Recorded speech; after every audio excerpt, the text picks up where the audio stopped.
बिस्मिल्लाहिर्रहमानिर्रहीम। अस्सलाम वालेकुम। आज हमारे नावल बेपनाह की सेकेंड एपिसोड शुरू हो रही है। दल शुरू करते हैं बेपनाह की सेकेंड एपिसोड को। दामिर जल्दी से हॉस्पिटल के पार्क एरिया में कार पार्क करते तेजी से अपनी कमर दम बढ़ाते अस्पताल के अंदर दाखिल होता है। वो जल्दी से इसी रूम में दाखिल होते हैं जहाँ पहली बार इस परिवेश को देखकर इसकी पुरसुकून जिंदगी भर में सनसनी सी बरपा हुई थी। दामिर जल्दी से चलता हुआ स्ट्रेचर के करीब जाकर खड़ा होते हैं। इस तरह की कैफियत में हर चीज से बेगाना होकर इसको देखने लगता है। नर्स जो पानी से बड़ा जग और गिलास पकड़े रूम में दाखिल होती है, इस शख्स को दोबारा देख के हैरान हो जाती है कि इस दिन ये शख्स कह रहा था कि मैं इसका कुछ नहीं लगता, लेकिन आज फिर इधर मौजूद है। नर्स ये सोचती हुई पानी का जग और गिलास स्ट्रेचर के करीब रख छोटी सी टेबल पर रखती है और इसकी तरफ देखती है। सर आप यहाँ? नर्स को बुत बना देख के जरा ऊंची आवाज में पूछती है। तामिर को अपनी बात पर इस तरह ही बुत बना पेशेंट को देखता बड़बड़ाते हुए इसको पकड़ कर डालती अपने काम में लग जाती है। अचानक रूम में छाया सुकून फोन की चिंकारती हुई आवाज से खत्म होते हैं। दामिर अपनी पेट में बैठते फोन पर होश में आते हैं। जल्दी से फोन निकाल के वह करते हैं, हाँ गुलहान साईं, आप सुबह के 7 बजे कहाँ चले गए? फोन से गुलहान की फिक्रमंद आवाज इसको सुनाई देती है, तुम परेशान क्यों हो रहे? मैं कोई बच्चा नहीं, अपार्टमेंट में दम घुट रहा था इसलिए ताज़ा हवा खाने बाहर आ गया, बस आधे घंटे में आता हूँ। तामिर ये बोलते हुए बगैर इसी की बात सुनते फोन काट देता है। नर्स हैरान होती है, देखती है पहले अपने मुहातब करने पर बुत बना और अस्पताल में खड़े किसी से झूठ बोलता देख दामिर पर इसको किसी साइको को गुमान होते। सर आप फिर यहाँ आ गए? नर्स अब गुरते हुए से पूछती है। नहीं वो वैसे ही। दामिर अजीब बेमानी जुमला बोलते हैं, आप भी आप कह दें कि आप इस पेशेंट को नहीं जानते। नर्स इसको मशकूक नजर से घूरते हुए सफार करती है। नहीं मैं जानता हूँ इसे। दामिर को कुछ समझ नहीं आता था क्या कहे नर्स से, इसलिए झूठ वही बोल दिया। आप मुझे डॉक्टर का रूम बता दें जिनके पास इनका केस है। डॉक्टर स्ट्रेचर पर लेटे बेजान वजूद की तरफ इशारा करते बोलते हैं, वो कब से कोमा में थी। आप यहाँ से लेफ्ट जाकर राइट हो, सीधे में बने रूम में सबसे एंड वाला कमरा डॉक्टर रियाज का है जिनके पास इनके पेशेंट का केस है। आप रूम के बाहर लगी नेम प्लेट देख लीजिएगा जिस पर डॉक्टर का नाम लिखा होगा, इस तरह आपको ढूंढने में आसानी हो जाएगी। नर्स इस बार धीमी लहजे में सिद्धाते ही वहां से निकल जाती है। तामिर एक नजर इस पेरीपेगर को देखता है, अपनी नजरों को इसकी दीदार से सराफ करते वहां से नर्स के बताए हुए रास्ते पर चल पड़ता है। बासुल का सारे रास्ते पुलिस जीप में सूफी के अल्फाज याद आ रहे होते। क्या मैं इसके दिल दुखाया है? बासुल बेचैन सा अपने आप से सवाल करते हैं। बासुल तलाल तक ये तुम्हें इसकी बेइज्जती करने से पहले सोचना चाहिए कि तुम कितनी अपनी जली कटी बातों से इसका दिल दुखा चुके हो। बासुल के जमीन से आती आवाजें इसी बुरी तरह से छिछोड़ रही थी। बासुल इन सब बातों से छुटकारा पाने के लिए जीप की स्पीड बढ़ाते हैं ताकि थाने की तरफ मोड़ देते। तामिर नर्स के बताए हुए रूम के बाहर सामने खड़ा होता है जहां रूम के बाहर डॉक्टर रियाज का नाम व्हाइट शीशे की प्लेट पर लिखा हुआ नजर आता है। दामिर दरवाजा नॉक करता डॉक्टर की इजाजत देने पर अंदर कदम रखता है। डॉक्टर रियाज जो अपने किसी पेशेंट की फाइल हिस्ट्री चेक कर रहे होते हैं, अपने सामने हुबरू नौजवान को खड़ा देख शगुफ बड़ी मुस्कुराहट इनके चेहरे पर हिदायत करती है। डॉक्टर रियाज इशारा करते दामिर को बैठने का कहते हैं। जी बोलें यंग मैन, मैं आपकी क्या मदद कर सकता हूँ? डॉक्टर रियाज दामिर के तरफ देखते हुए बोलते हैं, बस सर मैं यहाँ ही आप ही की एक पेशेंट की इन्फो जानने आया हूँ। मेरे तो बहुत से पेशेंट्स हैं जिनमें से कुछ अभी जेर इलाज हैं, कुछ सयाब आ चुके हैं। आप किस पेशेंट की इन्फो जानना चाहते हो? डॉक्टर रियाज अपने दोनों हाथ बाहम एक दूसरे में बॉस करते मेज पर रखते हुए थोड़ा सा आगे को होते दामिर से सवाल करते हैं। वर्ष सर रूम नंबर 21 की पेशेंट की इन्फो जाननी थी। दामिर अपने हाथों की मुट्ठी बनाए अपनी घबराहट पर काबू पाता डॉक्टर से कहता है, आप इसकी क्या लगते हैं? डॉक्टर रियाज दामिर की घबराहट को अपने जानदी नजरों से देखते हुए हैं, वो सर मैं इसके रिलेटिव ही में हूँ। अच्छा यंग मैन, आप इनके रिश्तेदार हैं तो ये बात बताने में इतनी घबराने की क्या जरूरत है? दरअसल रूम नंबर 21 की पेशेंट पिछले 11-12 सालों से कोमा में है। तामिर ये बात सुनते सकते में चला जाता है कि इसके पूरे तन बदन में ना खत्म होने वाली तकलीफ सरात कर जाती है जो इसकी पूरी तरह से घायल कर रही होती है। Young man are you dare? Doctor Riaz अपनी बात पर दामिर को बुत बना देखकर आमने के सामने हाथ लहराते हुए कहते हैं। दामिर इनकी बात पर होश में आता है, बेचैनी से इनकी तरफ देखता है जैसे जानना चाह रहा हो इसके पीछे क्या वजह है।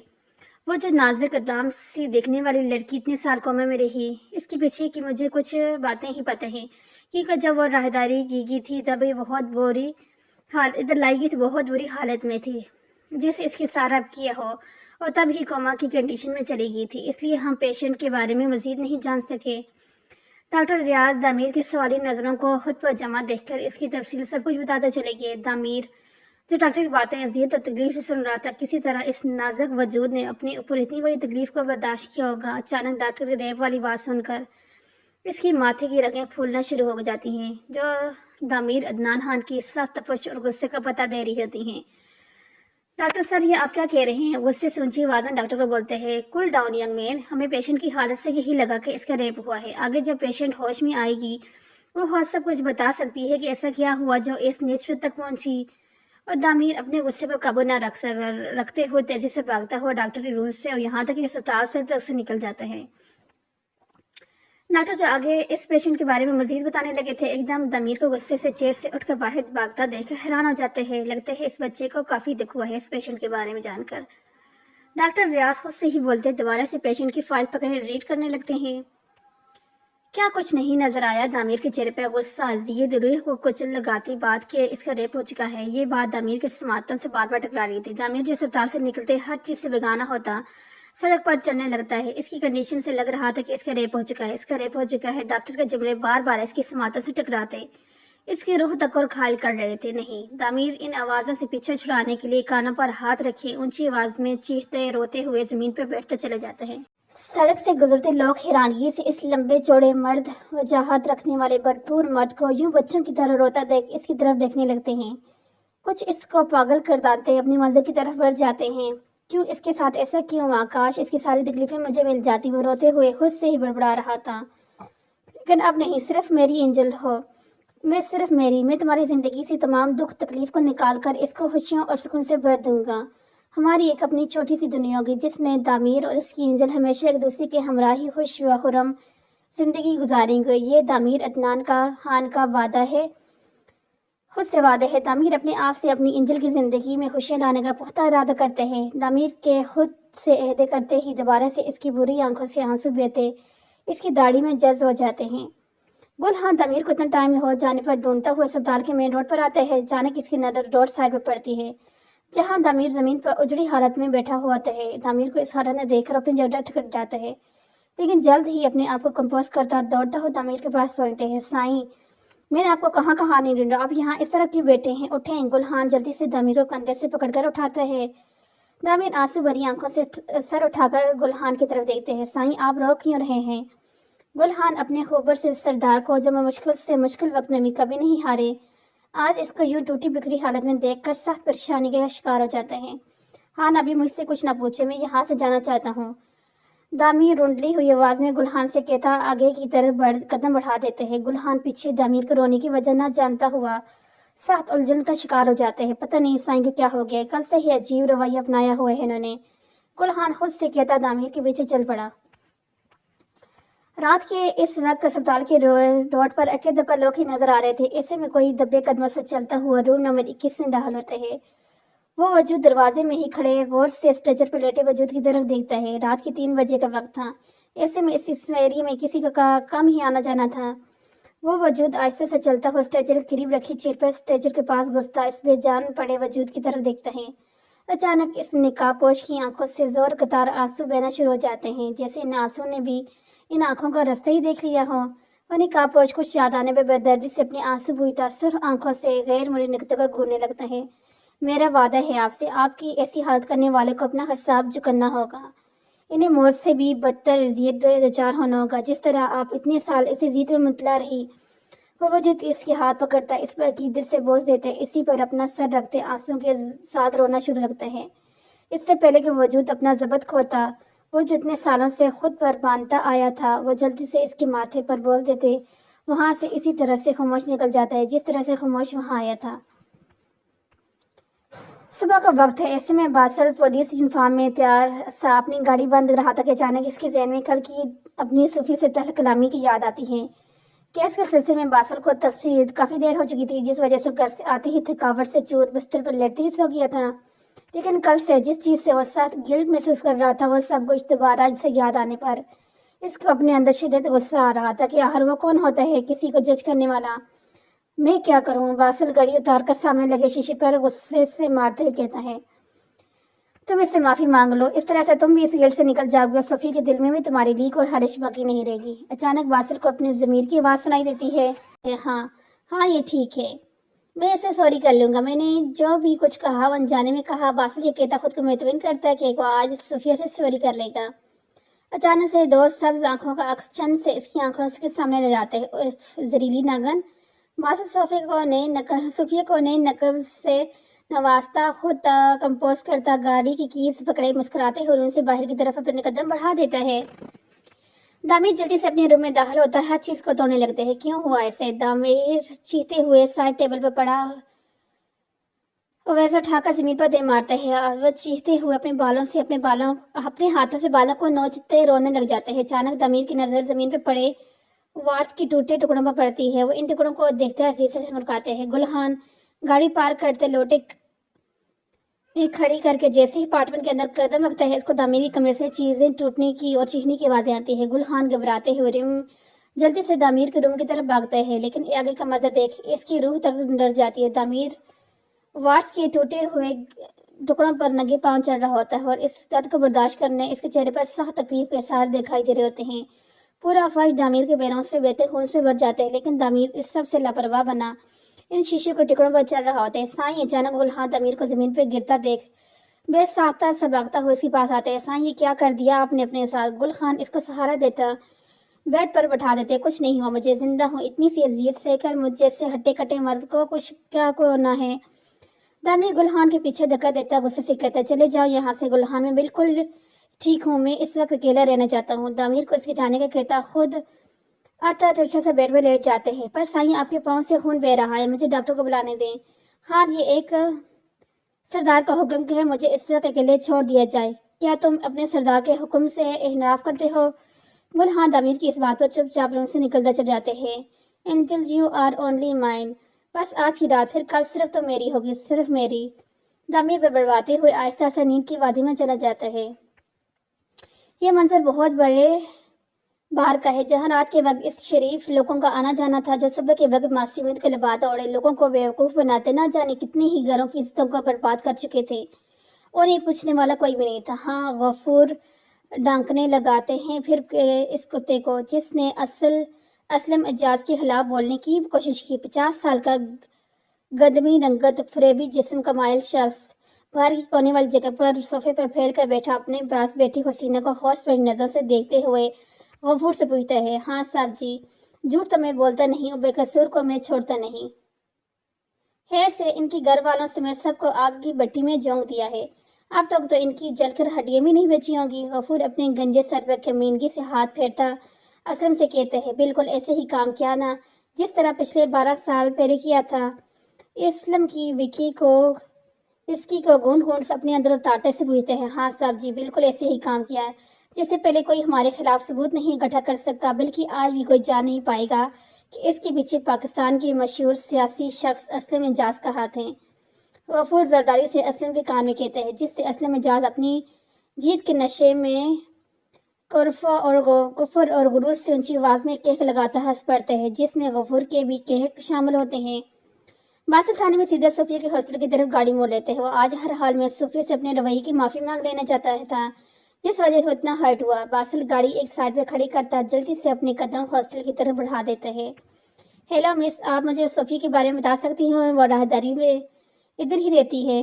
وارڈن جو اپنے فون میں کھوئی ہوئی تھی اچانک کسی کی روب دار مردانہ آواز سن کر سر اٹھا کر بولنے والی کی طرف دیکھتی ہے۔ ایک پل کے لیے وارڈن بھی باسل کی سحر انگیز پرسنالٹی میں کھوسی جاتی ہے۔ باسل جو پولیس یونیفارم میں شرٹ کے 3-4 بٹن کھولے اس میں بلیک گولگیس سائے اپنی مقناطیسی کالی آنکھوں سے اس سے صوفیہ کے بارے میں استفسار کر رہے ہوتے ہیں۔ آپ کس صوفیہ کی بات کر رہی ہیں؟ ہاں تو اس نام کی 4 لڑکیاں ہیں، آپ کون سی والی سے ملنا چاہتے ہیں؟ وارڈن جلدی سے باسل کے شہر سے نکلی ہی خود کو کمپوز کرتی اس کو دیکھتی ہوئی پوچھتی ہے، اوہ مجھے زرینی ناگن کا نام بھی پورا نہیں پتا، آپ تھوڑی ہیلپ کر دیں، مجھے اس کا پورا نام نہیں بھی دیا۔ باسل چچاتے ہوئے وارڈن سے کہتے ہیں۔ وارڈن باسل کو اپنے بڑے نظر کے چشمے کے نیچے گھورتے ہوئے دیکھتی ہے، جیسے پوچھنا چاہ رہی ہو تم جس سے ملنا چاہتے ہو اس کا نام تک نہیں یاد؟ دیکھیں، آپ کو مجھے جو کو دیکھنے ہی لگ گیا ہوگا، پولیس والا ہوں تو میں اس اپنے کیس کے سلسلے میں اس سے کچھ پوچھنے آئی ہوں، کیونکہ موقع واردات پر صوفیہ کو بھی دیکھا گیا تھا اس جگہ پر۔ باسل کوئی بہانہ بنتا دیکھ جو منہ میں آیا وارڈن سے بولتا چلا گیا، کیا اس کا مطلب ہمارے ہاسٹل کی رہائش پذیر ایک چور ہے اور آپ اسے پکڑنے آئے ہیں؟ وہ وارڈن اپنے ہاسٹل کا نام خراب ہونے کے ڈر سے گھبراتے ہوئے سے کہتی ہے، اوف میں کہاں پھنس گیا۔ मार्शल की बातें सुनकर अपना माथा पीटने वाले अंदाज में हल्की आवाज में खुद से ही बड़बड़ाता है। देखें, वो लड़की कोई चोर नहीं और आपके हॉस्टल में का भी कोई नाम खराब नहीं हो रहा, इसलिए घबराना ही नहीं। बस वो हादसे की जगह पर मौजूद थी और मैं इसकी बतौर गवाह इससे तशवीश करने आया हूँ, ना कि इसे पकड़ने। तो प्लीज आप इसे बुला दें। मार्शल कब से इस वार्डन को अपने दिमाग की दही बनाते पर बड़े जबरदस्ती से कहता है। देखिए, मैं आपको बता चुकी हूँ, यहाँ 4 लड़कियों के नाम सोफिया हैं। अब मुझे इल्हाम होने से तो रहा कि आप किस सोफिया से मिलना चाहते हैं। सोफी से मिलना चाहता हूँ कि तो बेचारी ठीक रही थी। बासिल वार्डन से की बात पर सोचते हैं। आप सबके चेहरे खुदहाल जानते हैं ना, तो चारों के चेहरे के खुदहाल बताएं। इनमें से सानी से बता दोगे कि सोफी से मिलता हूँ। बासिल खुद को गुस्सा, काश और सोफी से इसका पूरा नाम ही पूछ लेता। वक्र पर मातम करता वार्डन से कहते हैं, हाँ ये ठीक है। वार्डन खुश होती बोली, पहले सोफिया नाम की लड़की जिसकी सुनहरी रंगत है, और इससे आगे इस सोफिया नामी लड़की के जिसके चेहरे मोदी थी, बताने के लिए मुंह खोल दी कि बासिल वहीं पर हाथ खड़ा कर देते हैं। राहदारी इशारे से करते हैं। अगली सोफिया के चेहरे के बारे में बताने को कहते हैं। दूसरी सोफिया, इसका गोरा रंग है। वार्डन के अल्फाज सुनते बासिल खुश हो जाते हैं। इसे असल सोफिया मिल गई थी, पर इसी वक्त इसकी खुशी वार्डन की अगली बात पर दोबारा से मुरझाए चेहरे में बदल जाती है। इसकी गाल पर दाएं साइड का मौका है। इसकी बात कहते ही बासिल गुस्से से वार्डन को देखता है, जो कब से इसकी दिमाग का बातों से बर्फ तर नस बना चुकी थी। आगे बताएं। वो दोबारा से वार्डन से बोलते हैं। इसको आगे बताने को कहता है। तीसरे नाम की सोफिया, इसका बहुत काला रंग है। सब इसे अफ्रीकन मेशन कहते हैं। बस वार्डन इससे आगे मजीद इस लड़की के बारे में बताती बासिल याद से इससे सर पकड़ते आस्था आवाज में गुस्से में इसे कहता है, जो लास्ट रहेगी वही सोफिया होगी, आप जल्दी से इसे बुलाएं। पर सर, आपने इसका तो सुना ही नहीं। कैसा चेहरा? मैं यहाँ लड़कियों के चेहरे की दास्तान सुनने नहीं आया। सोफिया जिससे मैं मिलना चाहता हूँ, तो वो वाइडोट किसी एग्रीमेंट्स की ऐसे बुलाएं। वो गुस्से से सर खुद चेहरे से वार्डन से कहते हैं, वो राहदारी होगी तो बुलाएं, वो इधर ही होगी तो बुला लूंगी ना। वार्डन बासिल की गुस्से करने पर आहिस्ता आवाज में कहती है, वट आप कहना क्या चाह रही हैं कि वो राहदारी में है और फिर जो कहाँ है? वो इधर ही है कि कहाँ है? बासिल इसकी तरफ देखता दृष्टि से बोला, सर वो पता कल से यहाँ से जा चुकी हैं, लेकिन जहाँ तक मुझे पता है वो इस हॉस्टल में ही रहती हैं। सर आप बिल्कुल ठीक कह रहे हैं, लेकिन यूनिट से इनको कुछ वीक की छुट्टियां मिली हैं जो वो मनाने यहाँ से जा चुकी हैं। मुझे ये पता है कि वो कहाँ, ये नहीं पता कि वो कहाँ गई हैं, लेकिन जब भी इन्हें छुट्टियां होती हैं वो यहाँ से चली जाती हैं। वार्डन बासिल को सब कुछ तफसील से बताती दोबारा से अपने फोनों में मसरूफ होती है। बासिल जिसका दिमाग वार्डन की फजूल बातों से पहले ही घुमा हुआ था, अब सोफिया के यहाँ से चले जाने के बारे में सुनकर इसका पारा 7वें आसमान को पहुंच जाता है। जितना खुशबाश वो थाने से सोफिया से चोरी करने के लिए निकला था, इतने ही गुस्से में हॉस्टल से बाहर निकलकर कार के पास पहुंचकर जोर जोर से कार की टायर पर पैर मारता है, जिसे ये करके अपना गुस्सा कम करना चाह रहा हो। कुछ देर बाद वो खुद को कंपोज करता कार में बैठता तेजी से वहां से भाग कर ले जाता है। मामा, बाबा, गुड़िया वो एक खूबसूरत वादी में खड़ी व्हाइट फ्रिली फ्रॉक पर, सर पर व्हाइट फूलों का ताज पहने, दूर एक पहाड़ पर अपने माँ बाप और गुड़िया को खड़ा देखकर मुस्कुराती हुई पुकारती है, इनकी तरफ भागती है।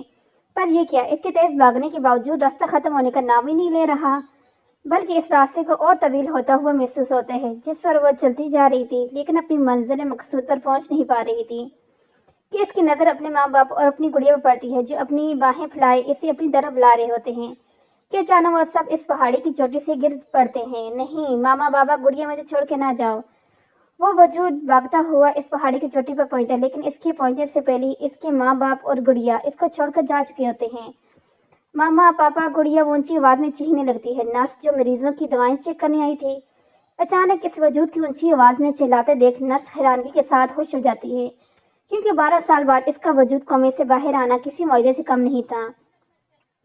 नर्स जल्दी से खुद पर काबू पाते डॉक्टर रियाज को बुलाने के लिए रूम से तेजी से निकल पड़ती है। सब जल्दी चलें, रूम नंबर 21 की पेशेंट को होश आ चुका है, वो किसी बात पर चिल्ला रहे हैं, आप जल्दी आ जाएं। नर्स तेजी से भागने की वजह से अपना तनफ्फुस बहाल करती कहती है, डॉक्टर से कहती हैं।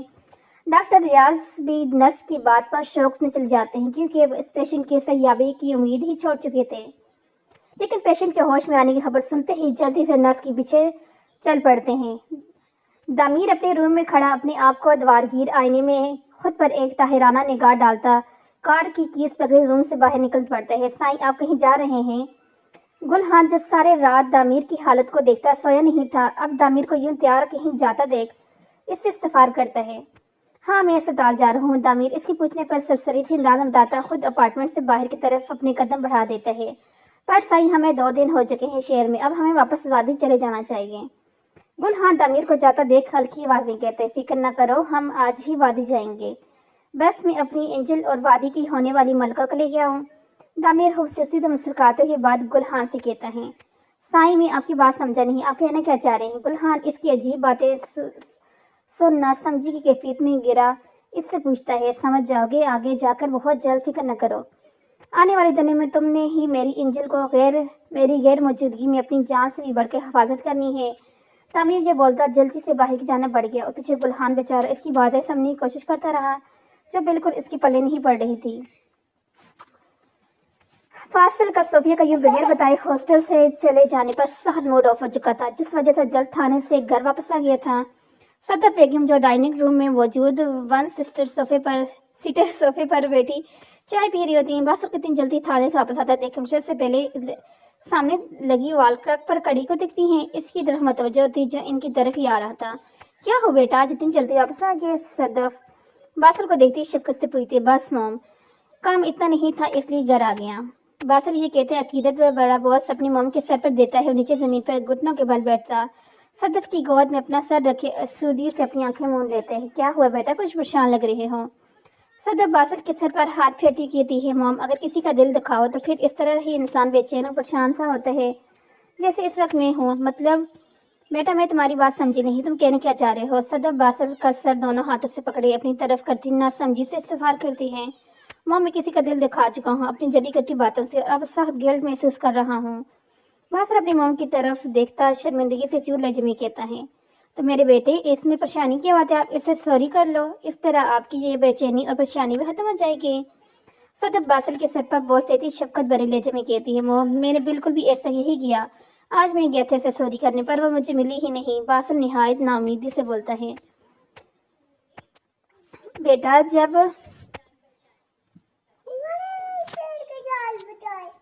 बेटा जब भी वो वापस आएगी आप इससे माफ़ी मांग लेना और आगे से कोशिश करना किसी का दिल दिखाओगी ना, क्योंकि इसका दिल दुखाना सख्त गुनाह के इल्जाम में आते हैं। सदफ अपने बेखूबर बेटे को बच्चों की तरह समझाती इसके सर पे प्यार से हाथ फेरती है, जिस पर बासुर इनकी नसीहत सुनकर परसकून से इसबाब में सर हिलाता दोबारा से इनकी गोद में सर रख देते हैं। सदफ बासुर को यूं दोबारा गोद में सर रखने पर खूबसूरती से मुस्कुराती हुई इसके बालों में हाथ फेरने लगती है। दामिर जल्दी से अस्पताल में दाखिल होता डॉक्टर रियाज की रूम तक बढ़ जाते हैं, पर काफ़ी दफ़ा दरवाजे पर नॉक करने के वजह अंदर से कोई जवाब न आता देख दरवाजे को घूरता जल्दी से इसे खोलकर अंदर कंदर रखते हैं, लेकिन वहाँ डॉक्टर का नाम निशान न देख सह जहला जाते हैं। वो जल्दी से डॉक्टर के रूम से निकलता वहाँ से गुजरते एक डॉक्टर को रोकते हैं जो लैब कोट पहने अजरत में इसके आगे से गुजर कर जा रहे होते हैं।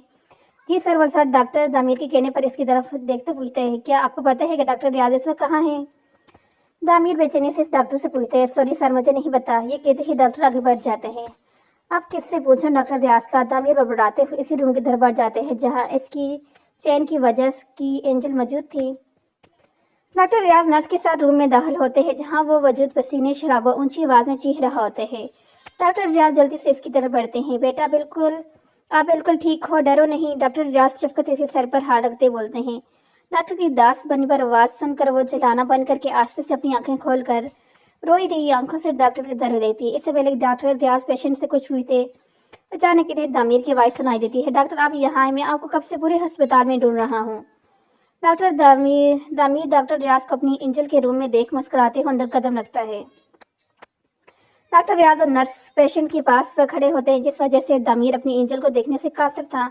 आपको मुबारक हो बेटा, पेशेंट को होश आ चुके हैं। डॉक्टर रियाज दामिर की तरफ मुड़ते खुशी से भरपूर लहजे में कहते हैं। दामिर पहले तो इनकी कही बात समझने की कोशिश करता है, लेकिन जैसे ही इनकी कही बात इसकी समझ जाती है वो उसी से आगे बढ़ता डॉक्टर के गले लग जाते हैं। इस दौरान तशकर से न जाने कितने आंसू दामिर की आंखों से बहते इसकी दाढ़ी में जस हो जाते हैं। बेटा, इसमें रोने वाली क्या बात है?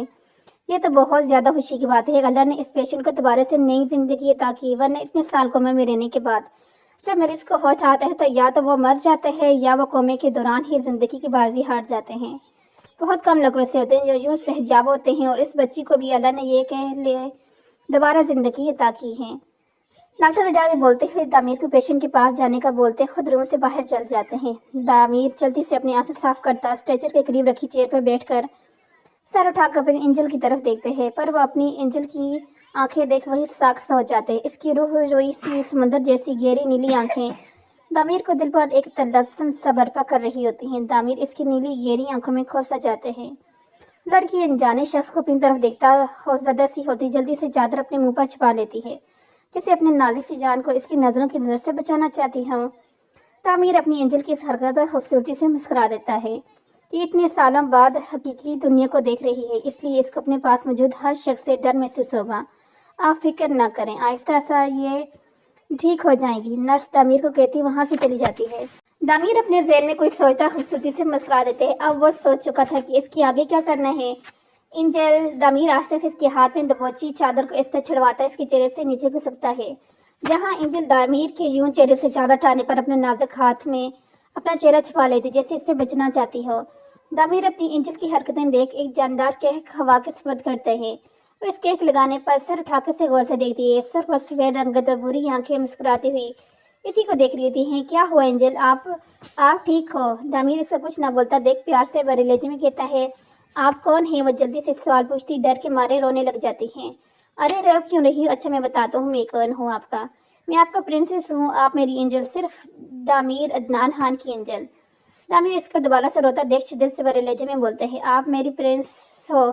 जो प्रिंस के होते हैं, प्रिंसेस के होते हैं, वो डरते हुए इससे सवाल करती है। हाँ मेरी जान, मैं सिर्फ आपका प्रिंस हूँ, आप मेरी एंजल। क्या आप अपने प्रिंस से दोस्ती करोगी? दामिर अपना मजबूत बारी हाथ इसकी तरफ बढ़ाता प्यार भरे लहजे में कहता है। एंजल इससे हाथ मिलाए बगैर सर हाँ में हिलाती है, गोया हाँ करती है कि हाँ मेरा प्रिंस, मुझे तुम्हारी दोस्ती कबूल है। दामिर इसकी हाँ कहने पर खूबसूरती से मुस्कुरा देते हैं। एंजल आप इधर रहो, मैं अभी आता हूँ। दामिर इसके सर पर हाथ रखता मोहब्बत से कहता वहां से जाने लगता है कि इसकी आवाज देने पर दोबारा इसकी तरफ मुड़ते हैं। प्रिंस ना जाओ, मुझे ना बहुत डर लग रहा है। वह चादर को अपने हाथों से दबोचती खौफजदा लहजे में कहती है, आपका प्रिंस कहीं नहीं जा रहा, बस यूं गया और यूं आया। मेरे दामिर इसको कहता जल्दी से रूम से निकल जाते हैं। पीछे वो डरती हुई जल्दी से अपने आप चादर में छुपा लेती है, जिससे अभी कोई आकर इसको नुकसान पहुंचा देगा। असली में जाद अपने फार्म हाउस के कमरे में मौजूद टीवी पर इलेक्शन की न्यूज़ सुनता शराब पी रहा होते कि अचानक आगे की न्यूज़ सुनता जोर से गिलास समेत मारते हैं। अंतर आता गफूर अपने साफ कितने गुस्से से डर जाते हैं। गफूर ये सब कुछ क्या है? वो कुत्ता शहबाज हमसे जीत रहा है। तुमने कहा था, मैंने सबको वोट डालने के लिए राजी कर लिया है। जो नहीं मान रहे इनको डराया भी है। तो ये है तुम्हारी मेहनत का अंजाम कि मेरे मुखालिफ मेरे सबक हासिल कर रहा है। साहब जी माफी चाहता हूँ, झूठ तो मैं बोलता नहीं, ऐसों का मैं छोड़ता नहीं। अब आपको पता है ना, मैं अपना काम पूरी ईमानदारी से करता हूँ। मुझे क्यों ऐसा लग रहा है कि इसके पीछे किसी ऐसी कहावत जो मैं इस तरह से नुकसान पहुंचाकर आहिस्ता आहिस्ता खत्म करना चाह रहा है।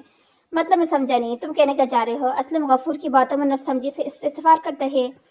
देखें साहब जी, जरा सोचें, शहबाज आपकी रग रग से वाकिफ है। इसे पता है आप अपने दुश्मन को कैसे मौत देते हैं, तो वो ऐसा काम करने से रहा। तो कोई ऐसा है जो हमारी इस कामयाबी को नाकामयाबी में बदलना चाहता है। कोई है जो हमसे अपना बदला ले रहा है। गफूर असलम को समझाने वाले अंदाज में कहते हैं, लेकिन ऐसा कौन हो सकता है? जहाँ तक मुझे याद है हमने अपने सारे रास्ते में आने वाले हर इंसान को ख़त्म कर दिया है जो हमारी नाकामी और हमें नस्ल व नाबूद करने का बायस बने। असलम परेशानी से बोलते हैं, साहब आप फिक्र न करें, मैं आपका गुलाम किस लिए हूँ? ये साला जो कोई भी होगा ना, इसका मैं काम तमाम कर दूंगा। गफूर ये बोलते ही असलम की तरफ देखते हैं, जिसके चेहरे पर शैतानी हंसी अपना बिस्तरा कर लेती है। दामिर डॉक्टर रियाज के रूम के पास पहुंचता है, दरवाजा नॉक करता है। इसके यस कहने पर अंदर कदम लगते हैं। आओ बेटा बैठो। और दामिर को बैठने का बोलते हैं। एक फाइल बंद कर दे इसकी तरफ मुद्दा जाते हैं। सर मैं अपनी एंजल को यहाँ से लेकर जाना चाहता हूँ। डॉक्टर रियाज इसकी बात न समझते हुए इसकी तरफ देखते हैं। वो सर वही आपकी पेशेंट जिसे अभी होश आया है? ओह बेटा मैं समझा, पता नहीं आप किस एंजल की बात कर रहे हो। दामिर इसकी बात पर खजल सुनते हैं। ऐसे बेटा आपने जहाँ तक मुझे बताया आप इसके रिश्तेदार से हैं। जी सर ऐसे ही, लेकिन अभी इससे निकाह करना चाहता हूँ। दामिर इनसे बोलता है, लेकिन बेटा अभी आपके सामने है पेशेंट की कंडीशन इतने साल कोमे में रहने की वजह से इनके जहन बिल्कुल एक छोटे बच्चे की तरह हो चुका है। वो इन्हें अपने माजी भी भूल चुका है। वो जहाँ तक मेरा ख्याल है इनको ये भी नहीं याद कि इनके साथ क्या सहना आ चुका है और वो किस हालत में यहाँ लाई गई हैं। तभी तो वो इतनी पुरसुकून है। लेकिन अब इतने सालों बाद वो एक लंबी नींद से बेदार हुई हैं, इसलिए वो आहिस्ता आहिस्ता ही जिंदगी की तरफ आएंगी। शुरू में वो अपने नज़दीक हर शख्स को देखते डर गएंगी, लेकिन आहिस्ता आहिस्ता वो अपने इर्द गिर्द के माहौल से मानूस होती जाएंगी। देखें डॉक्टर दामिर को इसके बारे में सब तफसील से बताते हैं। सर एंजल का असल नाम क्या है? इस बच्ची का नाम मनहा है। मनहा। दामिर आहिस्ता आवाज में नाम को बोलता मुस्कुरा देते हैं। आप फिक्र न करें सर, मैं एंजल का ख्याल अपनी जान से बढ़कर रखूंगा। इंशाल्लाह वो जल्द जिंदगी की तरफ लौट आएगी। जहाँ एक खूबसूरत जिंदगी वाहिम फ्लाई इसका इंतजार कर रही होगी। यकीनी तौर पर अब खूबसूरत जिंदगी इस बच्ची को आपकी सूरत में मिलेगी। डॉक्टर रियाज इसकी तरफ देखते मानी हेज ले चले कहते हैं। दामिर इनकी बात पर छप सा जाते हैं। हाँ हाँ बेटा, आप तो शर्मा रहे हो। डॉक्टर इतने हुबर मर्द को शर्माते देख मुस्कुराने लगते हैं और दिल में दामिर और उसकी अंजल को सदा खुश रहने की दुआएं देते हैं। कुछ देर बाद ही दामिर अपने चंद दोस्तों रियाज, डॉक्टर रियाज, मौलवी साहब के साथ एंजल के रूम में दाखिल होते हैं। वो इतने लोगों को देखकर घबरा जाती है। बेटा घबराओ नहीं, डॉक्टर रियाज शफकत के सिर पर हाथ रखते हैं, जिस पर वो पुरसकून हो जाती है। डॉक्टर रियाज आराम से इसके हाथ का अंगूठा पकड़ते, इसको फिंगर टिप्स में हल्का सा दबाते, इसका हाथ निकाहनामे की तरफ करते हैं। ये क्या है? घबराती हुई डॉक्टर से पूछती है। एंजल, आप अपने प्रिंसेस के पास रहना चाहती हो ना? दामिर एकदम आगे बढ़ता इससे पूछते है, जिस पर वो डरते हुए हाँ में सर हिलाती है। फिर आपको इधर अपना अंगूठा लगाना होगा, जिससे मैं हमेशा आपके पास रहूंगा। दामिर उसको प्यार से समझा देते, जिस पर तब से जाकर अब वो हल्का सा मुस्कुराई। निकाहनामे पर डॉक्टर रियाज के कहने पर 3 दफा अंगूठा लगाती है। निकाह कर दिया गया। दोनों तरफ से मुकम्मल होने पर दामिर के दोस्त से मुबारकबाद देते वहां से निकलते चले जाते हैं। बेटा बहुत मुबारक हो आपको। डॉक्टर रियाज दामिर के सर पर हाथ रखते, मनहा के सर पर शफकत से हाथ फेरते वहां से निकलते चले जाते हैं। दामिर इनके जाने बाद मनहा के पास स्ट्रेचर पर ही जगह बनाने बैठ जाते हैं। आप अब हमेशा मेरे पास रहोगे? मनहा अपनी नीली आंखों से दामिर की तरफ देखती माँ से मुझसे पूछती है। हाँ मेरी जान, मेरी एंजल, अब आप हमेशा मेरे पास रहोगे। दामिर इसके सर पर बोस देते प्यार से बोलते हैं। मनहा इसके यूं बोस देने पर डर जाती है। दूर दूर दूर, मनहा डरते हुए कहती अपने आप चादर में छुपा लेती है। दामिर इसकी ऐसी हालत देख साथ दुखी हो जाते हैं। एंजल, इधर देखो मेरी तरफ। दामिर इसको मोहब्बत से पुकारते हैं। मनहा डरते हुए इसकी तरफ देखती है। दामिर इसको देखते हुए मुस्कुरा देते हैं। मेरी जान, मैं आपका दोस्त हूँ ना, और आपका प्रिंसेस भी। तो जो पक्के दोस्त होते हैं ना, इनसे डरते नहीं। दामिर इसका नाजुक हाथ थामता मोहब्बत से इसे समझाते हैं, जिस पर मनहा इसकी बात समझती हाँ में सर हिलाती है। Just like my good girl. Damir इसको अपने सीने से लगाकर सर पर बोझ देते हुए बोलता है। मनहा दामिर के सीने में अपना आप छुपाती है, जैसे किसी खतरनाक चीज से अपने आप को बचा रही हो। दामिर इस नन्ही सी जान को डरता देखकर जीत में मुतला हो जाते हैं।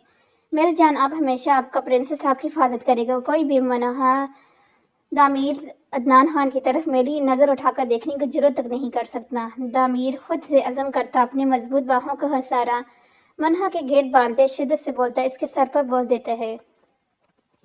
बासर अपने केस के सिलसिले में सुबह ही मरी के लिए निकल गया था। अब वो कुछ ही देर बाद मरी पहुंचने वाला था। वो थोड़ी देर सताने के लिए एक ढाबे के करीब अपनी गाड़ी खड़ा करता, वहां से चाय लेकर सड़क की साइड पर खड़ा सर्द हवा को महसूस करता घूंट चाय पी रहा था। अचानक छन से इसके जहन में सुफिया के नाराज सा चेहरा लहरा गया, जिससे वो घबराता हुआ जल्दी से चाय खत्म करता वहां से अपनी गाड़ी तरफ बढ़ जाते हैं। कहाँ ढूंढूं तुम्हें? बासर गुस्से से कार के बोर्ड पर हाथ मारते हैं। वो हर जगह सुफिया को तलाश कर चुका था, जहाँ इसकी सुफिया की मुलाकात हुई थी, लेकिन हर जगह नाकामी का मुंह देख अब वो सख्त इश्तियाल का शिकार हो चुका था। बासर अपनी कैफियत समझने से नाबीदा था कि ये सिर्फ गिल्ट ही था या इसके साथ कोई और जज्बा मकबूल था, जिस पर वह सख्त नासमझी का शिकार था। वो अपनी जगह में वक्त देता था। जल्द ही शाम होने वाली थी, इसे जल्द से जल्द मरी पहुंचना था, क्योंकि इतनी शदीद सर्दी में रात के वक्त मरी के सफर खतरनाक खतरे से बाहर नहीं था। इसलिए वो अपनी तमाम तर सोचों को झटकता कार में बैठता जन से आगे बढ़ा के ले जाता है।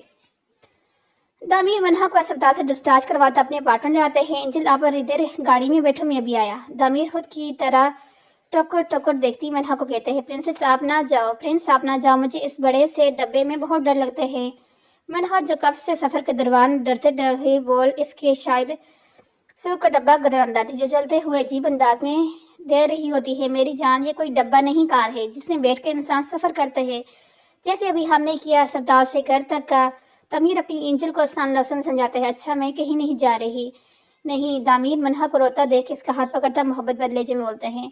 दामिर एक हाथ से इसे अपनी पैंट की जेब से फोन निकालता गुलहान को फोन करता है। सलाम सरदार साईं। हाँ गुलहान, मैं बाहर ही कार में वेट कर रहा हूँ तुम्हारा, जल्दी से अपार्टमेंट को लॉक करता बाहर आ जाओ। दामिर गुलहान के बगैर कुछ सुनने अपनी बात करता फोन बंद कर देते हैं। प्रिंसेस ये क्या है? मनहा दामिर के हाथ में पकड़ी आईफोन की तरफ इशारा करती पूछती है। एंजल, ये फोन है जिससे हम दूर बैठ के किसी भी इंसान से आसानी से बात कर सकते हैं। अच्छा, फिर मैं भी करूँ इस पे बात? मनहा खुशी होते हुए इससे कहती है। अच्छा, आप किससे करोगी? मैं आपसे बात करूंगी। मनहा अमीर की तरफ देखती हुई आंखें टपटपाती हुई कहती है। दामिर अपनी एंजल की मुसीबत पर दीवानावार इसको देखने लगता है। करवाएं न बात। मनहा इसको बुद्ध बना देख बाजुओं पकड़ते हुए हिलाती हुई कहती है, जिस पर होश में आता मुस्कुराते हुए इसकी तरफ देखता है। میری جان میں آپ کے پاس تو ہوں، مجھ سے آپ کیسے اس پر بات کرو گی؟ وہ دور ہوتے ہی ان سے بات کی جاتی ہے۔ منہا دمیر کی باتوں منہ بنا کر بیٹھ جاتی ہے۔ لگتا ہے انجل ناراض ہوگی مجھ سے۔ دمیر منہا کی ناراضگی کی طرف سج جاتے ہیں۔ آپ ایسے کرو، اس پر گیم کھیل لو۔ دمیر منہا کو فون پر اچھے سے گیم کھیلنے کا سکھاتے ہیں اور اس کو فون پکڑائے گاڑی کی شیشے نیچے کرتا باہر دیکھتے ہیں، جہاں سے گلحان ہاتھ میں ایک بیگ پکڑے انہی کی طرف آ رہا ہوتا ہے۔ گلحان آگے کسی لڑکی کو بیٹھا دیکھ اتنے سے دمیر کی طرف دیکھتا ہے، جس پر وہ اس سے پیچھے بیٹھنے کا اشارہ کرتے ہیں۔ گلحان چپ چاپ کار کی بیگ کے دروازہ کھولے بیٹھ جاتے ہیں۔ دمیر اس کو بیٹھتے ہی گاڑی زین سے آگے بڑھا دیتے ہیں۔ آپ پرنسس میں جیت گئی۔ منہا اپنی جیت کی خوشی میں دمیر کے گلے لگ جاتی ہے۔ دمیر اپنے اوپر پڑنے والی اصافت اور بخلا سا جاتے ہیں۔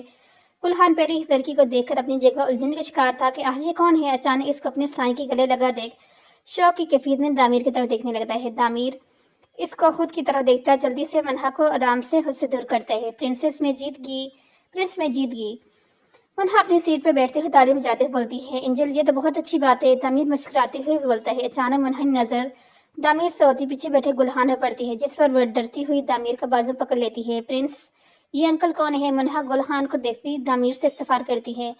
گلحان اس لڑکی کا خود کو انکل کہنے پر اپنی سیٹ پر اچھل پڑتا ہے کہ وہ اس لڑکی سے 1-2 سال ہی بڑا ہوگا، تو اسے وہ انکل کہاں سے لگا؟ گلحان کی حرکت دیکھ دمیر بڑی مشکل سے اپنی ہنسی ضبط کرتا ہے۔ انجل یہ انکل نہیں ہے، آپ اس کو بھائی کہہ سکتی ہو۔ دمیر منہا کے سر پر ہاتھ رکھتے پیار سے بولتا ہے۔ اچھا یہ میرے بھائی ہے؟ منہا دمیر سے دور ہوتی پیچھے بیٹھے گلحان کو دیکھتی سے پوچھتی ہے، جس پر دمیر ہاں میں سر ہلاتا ہے۔ دمیر اس کی بات پر منہا ایک مسکراتی ہوئی نظر گلحان کو دیکھتی دوبارہ سے گیم کھیلنے میں مصروف ہو جاتی ہے۔ دمیر ایک نظر منہا کو دیکھ اپنی پوری توجہ ڈرائیور پر مشغول کر دیتے ہیں۔ باسل مزے سے کار چلاتے باہر اتنے اچھے موسم کو دیکھ رہا ہے، اس کا موڈ بھی خوشگوار ہو جاتا ہے۔ اچانک سامنے کا مارو دیکھو جلدی سے گاڑی کو بریک لگاتے ہیں، جہاں کوئی لڑکی لڑکوں کو پیٹ رہی ہوتی ہے۔ باسل کی طرح اس کی پش تھی، وہ وہاں سے باسل اس کا چہرہ نہیں دیکھ پاتا تھا۔ وہ جلدی سے قدم آگے بڑھاتا اس لڑکی کے سامنے جا کر کھڑا ہو جاتے ہیں، پر سامنے صفیہ کو دیکھ شوق میں چلے جاتا ہے۔ اس سے اپنی صوفیہ کی بات یاد آتی ہے کہ جب اس نے صوفیہ کے سے مذاق اڑایا تھا کہ وہ اس ارادے میں سیلف ڈیفینس سکھاتی ہے، لیکن صوفیہ کو اتنی مہارت سے لڑکوں کو مارتا دیکھ وہ اپنی جگہ شرمندہ ہو جاتے ہیں۔ بالکل صحیح کہا تھا صوفیہ نے، کسی کے ظاہر سے ہمیں ہرگز کسی کے بارے میں رائے کام نہیں کرنی چاہیے۔ باسل خود سے ہی بڑبڑایا، لیکن اچانک صوفیہ کو چیختا دیکھ ہوش میں آتے ہیں۔ چھوڑو انہیں صوفیہ، کیا حماقت ہے؟ باسل صوفیہ کے ہاتھوں سے لڑکی کا گربان چھڑواتا درشی سے بولتے ہیں، تمہیں میرا ماننا حماقت لگ رہا ہے؟ یہ کسی کی بیاں بہن کو اکیلا دیکھ کر اسے ہراس کرتے ہیں، وہ کچھ نہیں ہے۔ وہ باسل کو لڑکی کو بچاتا دیکھ غصے سے بولتی ہے، مجھے پتہ ہے انہوں نے ضرور کچھ ایسا کیا ہوگا جس کی وجہ تم انہیں مار رہی ہو، لیکن جب ان کو سزا دینے کے لیے قانون موجود ہے تو ہم کون ہوتے ہیں انہیں مارنے والے؟ باسل صوفیہ کو بڑکتا دیکھ تحمل سے سمجھاتا ہے، اچھا اگر سب کو انصاف مل جاتا نا مسٹر باسل، تو نوبت یہاں تک نہ آتی۔ باسل کو صوفیہ کی باتیں یہ سخت غصہ آ رہا تھا، لیکن وہ پہلے کی طرح اس کا دل دکھانا نہیں چاہتا تھا، اس وجہ سے اپنے غصے پر قابو کرتا ہے۔ صوفیہ تم چلو یہاں سے۔ باسل اس کا ہاتھ پکڑتا ہے، اس کو پیچھے کچھ بھی کہے سننے بغیر اس کو اپنی کار کے پاس لے جا کر فرنٹ سیٹ کا دروازہ کھولے اندر بٹھا کر جلدی سے اپنی سیٹ پر آ کر بیٹھتا گاڑی جلدی سے آگے بڑھا دیتے ہیں۔ گاڑی روکو جنگی انسان، مجھے اترنا ہے۔ صوفیہ دروازے کو لاک دیکھ باسل کو دیکھتی غصے سے پتھراتے ہوئے بولتی ہے، دیکھو غصہ تھوک دو، تم سے اپنے پہلی بار رویے کی معافی مانگنی ہے، میں بہت شرمندہ ہوں، آئی ایم سوری۔ باسل اپنی کالی گہری نیلی آنکھوں صوفیہ کے سبز آنکھوں میں دیکھتے دھیمی لہجے میں بولتے ہیں، کس بات پر سوری کر رہے ہو؟ صوفیہ اس کا سوری سن پچھلے واقعے کو بھول سے اس استغفار کرتی ہے۔ باسل اس کی بات پر حیرانگی سے اس کی طرف دیکھتا ہے۔ ایک وہ تھا جو کب سے اپنی گلٹ میں صوفیہ کو سوری کرنے کی بے چین تھا، اور صوفیہ کو سرے سے وہ واقعی ہی یاد نہیں۔ جس دن میں نے تمہارا مذاق بنایا اور کافی غلط باتیں کی، اس لیے میں بہت شرمندہ ہوں۔ آخر میں کون سا ہوتا کسی کو جج کرنے والا؟ اوہ اچھا، تو تم اس وجہ سے مجھ سے سوری کر رہے ہو۔ ایک بات یاد رکھو مسٹر باسل، میرے لیے جو لوگ اہم نہیں ہوتے ان کی باتیں بھی ایک کان سے سن کر دوسرے سے نکال دیتی ہوں، اس طرح تمہاری بھی جڑی کٹی باتیں میں کب کی بھول چکی ہوں۔ صوفیہ باسل کو اس کی اہمیت بتاتی درشی سے بولتی ہے۔ باسل حیرانگی سے صوفیہ کی طرف دیکھنے لگتا ہے کہ وہ بالکل اس کے لیے اہمیت نہیں رکھتا۔ دل میں اچانک ایک خوف سی اٹھی تھی، نہ جانے کیسا جذبہ کے اندر سر اٹھانے لگتا ہے، جس سے وہ گھبراتے ہوئے پوری توجہ ڈرائیونگ پر مشغول کر دیتے ہیں۔ تم نے کہاں جانا ہے؟ میں تمہیں چھوڑ دوں گا۔ باسل تھوڑی دیر بعد خود پر قابو پاتے اس سے پوچھتے ہیں، میں جہاں مرضی جاؤں، it's none of your business. Sofia Basil کو دیکھتی بولتی ہے، فضول بات بولو، میں مانتا ہوں کہ تم اپنی حفاظت کر سکتی ہو، لیکن ہمیشہ ایک عورت کو سہارے کے لیے مرد کی ضرورت پڑتی ہے جو ہر سرد اور گرم سے اس کی حفاظت کرے۔ तुम कहने कहा जाते हो मुझे किसी ऐसे सहारे की जरूरत है। सोफिया अपनी तरफ इशारा करती बोलती है। बिल्कुल, बासिल से बगते हैं। मेरी हिफाजत के लिए अल्लाह है और अल्लाह का शुक्र है जो इसने मुझे इस काबिल बनाया कि मैं अपनी हिफाजत खुद कर सकती हूँ। सोफिया बासिल की बातों पर इससे घूरते हुए बोलती है, तुमसे बहस फजूल है।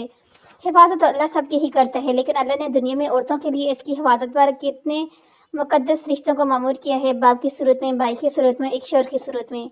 अब इसका ये मतलब ये तो नहीं कि अल्लाह इनकी हिफाजत नहीं कर सकता, तभी इन सबको हिफाजत की लक है। सोफी की बातें सुन अपनी जगह बुझ सी बन जाती है। खैर, मैंने ये बातें तुम्हें इसलिए हरगिज नहीं कही। बासिल इसको अपनी जगह साग देखते बोलते हैं। अभी गाड़ी कुछ देर ही चली थी कि बीच रास्ते पर खड़खड़ की करती बंद हो जाती है। कि इससे क्या हो गया? बासिल गाड़ी को स्टार्ट न होता देख बोलते हैं, ये सब तुम्हारी वजह से हुआ ना। तुम मुझे जबरदस्ती गाड़ी में बैठाते और ना ये न बताती। सोफिया बाहर साथ बर्फबारी देखते हुए ऐसे गुस्से से घूरते बोलती है, अब मुझे इल्हाम होने से रहा कि आगे जाकर मेरी गाड़ी खराब हो जाएगी। सोफिया से घूरते जल्दी से गाड़ी से निकलती सड़क पर चल पड़ती है। रुको, कहाँ जा रही हो? बासिल को इतनी बर्फबारी में सुनसान सड़क पर चलता देख इसके पीछे आता ऊंची आवाज में बोलता है, तो मेरे पीछे क्यों नहीं छोड़ देते? क्यों मेरे पीछे आ रहे हो? सोफिया को अपने साथ चलता देख चीखती हुई बोलती है, आहिस्ता बोलो, क्यों यहाँ के जानवरों का डिनर बनना चाहती हो? बासिल सड़क के साथ लगे थे जंगल की तरफ इशारा करते हुए बोलते हैं। सोफिया को शदीद ठंड लग रही होती है, जिस वजह से वह चुपचाप सी बासिल की बकबक सुन रही होती है। आओ इधर चलें। बासिल इसका हाथ पकड़े एक घर की तरफ चले जाता है, जहाँ की जलती हुई रोशनी यहाँ पर रहने वाले मलकिन की तरफ इशारा देती है कि इस हंसता हाथ से हटकर नुमाए घर में कोई मौजूद है। छोड़ो मेरा हाथ। सोफी इसको खींचते हुए ले जाता देख गुस्से से कहती है, चुपचाप चलो, इतनी सर्दी में कहाँ जाओगी? सुबह तक मैं गाड़ी ठीक करवा लूंगा, फिर तुम्हें छोड़ दूंगा जहाँ भी तुमने जाना हो।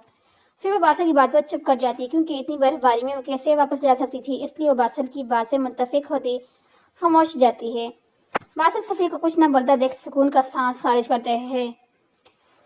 हित नुमाया बने इस घर के दरवाजे पर दस्तक देते हैं। कोई खोल क्यों नहीं रहा? बाहर दरवाजा खड़खड़ाने पर भी कोई रिस्पॉन्स नहीं आता देख बासिल चिल्लाते हुए बोलते हैं, सब्र रखो, कोई तुम्हारी तरह वेला नहीं फौरी नहीं भागता हुआ आए। सोफी इसकी तरफ देखती दशी से बोलती है, जिस पर बासिल इससे घूरने लगते हैं। बासिल सर झटकता दोबारा से दरवाजा खटखटाता है। थोड़ी देर बाद कोई दरवाजा खोलते है, जिस पर बासिल दिल में शुक्र अल्हम्दुलिल्लाह कहता, क्योंकि इतनी शदीद सर्दी में इसको इतनी शदीद ठंड लग रही होती कि सोफी का क्या हाल होता। हाँ बच्चा, हमको तुमको पहचाना नहीं? एक ज़ईफ पठान दरवाज़ा खोलते बासिल की तरफ देखते बोलते हैं, वो अंकल हमारी गाड़ी खराब हो गई है, क्या आप हमें आज रात अपने घर में रहने की जगह दे सकते हैं? बासिल उम्मीद से इनकी तरफ देखते हुए बोलता है। बूढ़े की नज़र बासिल से होती सोफी पड़ती है, जो शायद ठंड से कांप रही होती है। ये लड़की क्या लगता है तुम्हारा? वो सोफी की तरफ इशारा करता है। बासिल बोलते हैं, ये मेरी बीवी है। बासिल कुछ भी समझे बगैर जो मुंह में आते हैं बोल देता है। सोफी जो सर्दी की वजह से कांप रही होती है, बासिल की बात पर सख्त उंगलियों से नवाजती है। शक्ल से तो तुम दोनों हमको सख्त मशकूक लग रहा है। देखिए, हम किसी गलत इरादे से यहाँ नहीं आए।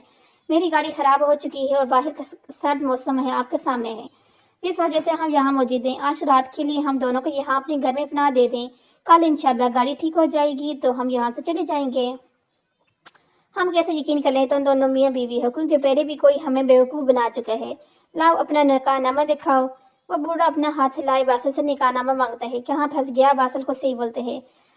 सोफिया बासिल की बातों पर इसकी चुटकी काटती है कि वह और झूठ बोलो। अंकल, अब हम हर जगह निकाहनामा तो नहीं लेके घूम सकते, ये मेरी बीवी ही है। अच्छा, ये भी तुम्हारी बीवी है तो तुम्हें अभी से इससे दोबारा निकाह करना पड़ेगा, क्योंकि हम इस तरह तुम्हें अपने घर में नहीं रहने देगा। पहले भी कोई तुम्हारी तरह हमें टोपी बिता चुका है। बासिल इसकी बातों पर हैरानगी से इसकी तरफ देखने लगता है। इसके अपने ही कहा झूठ अब इस पर भारी पड़ चुका था। सोफी भी हैरान सी शख्स की बातें सुन रही थी। तुम यहाँ ही खड़े इनके मकरूजात सुनने में जा रही हूँ। सोफी इनके कान में हल्की सी आवाज़ें मुनाती वहाँ से आगे की तरफ बढ़ जाती है। बासिल इसको यूं जाता देख जल्दी से इसके पीछे जाते हैं। सोफी अभी थोड़ी ही आगे हुई थी कि इतनी शदीद सर्दी, ऊपर से बर्फबारी में इसके एक कदम उठाए नहीं उठा जाता था। सोफी इतनी शदीद सर्दी में बीमार पड़ जाएगी, मत इस तरह करो। बासिल इसके 2 कदम दूर खड़ा तो बता, ना ऐसा करूं तो इस अंकल की बात सुनो जो कैसी अजीब बातें कर रहे हैं। देखो, हम यहाँ मौसम के हालात, इतनी शदीद बर्फबारी, हम आगे नहीं जा सकते। अभी हम मजबूर हैं, इसलिए जैसे वो कहते हैं हमें कर लो, चाहे फिर हमें कल चले जाए तो जाना है। सर्दी से सोफिया की दांत बजने लगे। ये सब तुम्हारी वजह से हुआ, ना तो मुझे अपनी गाड़ी में बैठाते, ना वो जहाँ तक आती। सोफिया बजते हुए दांतों से हल्की आवाज में गराते हुए बोली। बासिल इसको कामता देख जल्दी से सहारा देता दोबारा से इस हेड की तरफ बढ़ जाते हैं। अभी आपने जो कुछ भी कहा हम तैयार हैं इसके लिए। बासिल ये कहते जल्दी से सोफिया को सहारा देते घर के अंदर बढ़ जाते हैं। रुको, तुम लोग इधर ही बैठो, हम अपने भाई को बुलाते हैं। वो यहाँ मौलवी है और बच्चों को कुरान पढ़ाते हैं। اور یہاں کے کتنے نکاح اس نے کروائے ہیں۔ وہ ضعیف اس سے کہتا جلدی سے کمرے کی طرف بڑھ جاتا ہے۔ یہ کیا بول رہے ہیں؟ صوفیہ سے کامتی ہوئی پوچھتی ہے۔ باسل اس وقت سب کچھ سمجھ کر بھی کچھ نہیں بتا پا رہا تھا۔ کچھ دیر بعد ہی اس شخص کے ساتھ اس کا بھائی آتا ہے جس کے ہاتھ میں کچھ کاغذات ہوتے ہیں۔ تم کہا کہ ہم یہ دونوں میاں بیوی ہیں، تم لوگوں دوبارہ نکاح کرو ہمارے سامنے تاکہ مجھے یقین ہو جائے کہ تم لوگ سچ کہہ رہے ہو۔ باسل اور صوفیہ اس شخص کی باتوں پر حیرانگی سے ایک دوسرے کی طرف دیکھتے ہیں۔ اس شخص کی طرف دیکھنے لگتے ہیں۔ صوفیہ کچھ سوچتی اس کے نکاح کے لیے مان جاتی ہے۔ باسل دل کی پوری رضامندی سے اس نکاح کے لیے حامی بڑھاتا ہے۔ نہ جانے دل میں کچھ قیمتی پا لینے کی خوشی ہو رہی ہوتی ہے۔ رات کے 9 بجے حویلی کے سامنے دامیر کی کار رکتی ہے۔ دامیر منہا کی طرف دیکھتا ہے جو اتنی دیر جاگتے رہنے کی وجہ سے نیند میں جھول رہی ہوتی ہے۔ محترمہ اتنی لمبی نیند کے بعد بھی سو رہی ہو؟ دامیر منہا کی طرف دیکھتے ہوئے بولتا ہے۔ دامیر منہا کو گود میں اٹھائے حویلی کے اندرونی حصے کی طرف بڑھ جاتے ہیں۔ پیچھے گلحان حیرانگی سے یہ نظارے دیکھ رہا ہوتا ہے کہ آخر یہ سردار سائیں کی کیا لگتی ہے۔ آج ہمارا بیٹا واپس آ رہے ہیں۔ مجھے پورا یقین ہے میری منتخب کی ہوئی لڑکی ضرور پسند آئی ہوگی۔ عدنان خان ڈائننگ روم میں موجود بیٹھے سمینہ بیگم جو ملازم سے کہہ کر ڈائننگ ٹیبل پر کھانا لگوا رہی ہوتی ان کو دیکھتے ہوئے کہتے ہیں، ہاں مجھے بھی کچھ ایسا ہی لگتا ہے۔ سمینہ بیگم مسکراتے ہوئے ان سے کہتی ہے، لے بی بی سائیں اس وادی کا بیٹا یہاں کا سردان آ گیا۔ ایک ملازمہ دامیر کو اندر آتا دیکھ سمینہ بیگم سے بولتی ہے۔ عدنان خان بھی اس کی باتیں سن کر مسکراتے ہوئے دامیر کی طرف دیکھتے ہیں، لیکن دامیر کی گود میں کسی لڑکی کو دیکھ سب کے چہروں سے خوشی غائب ہو جاتی ہے۔ سب حیرانگی سے دیکھنے لگتے ہیں۔ دامیر ڈائننگ روم میں قدم رکھتے آرام سے صوفے کے اس سائڈ پہ منہا کو بٹھا دیتا ہے اور اس کا دوپٹہ ٹھیک کرتا عدنان خان کی طرف دیکھتا ہے جو اسی کی طرف دیکھ رہے ہوتے ہیں۔ کون ہے یہ لڑکی؟ اور دامیر کو کچھ بولتا نہ دیکھ استفسار کرتے ہیں، یہ میری بیوی ہے۔ دامیر منہا کی طرف دیکھ محبت سے بھرپور لہجے میں بولتا ہے، کیا کہہ رہے ہو؟ میں نے تمہیں شہر ذرا بیٹی کو دیکھنے کے لیے بھیجا تھا، نہ کہ کسی اور سے شادی رچانے کے لیے۔ عدنان خان غصے سے بولتے ہیں۔ سمینہ بیگم جلدی سے دامیر کے طرف بڑھتی ہیں۔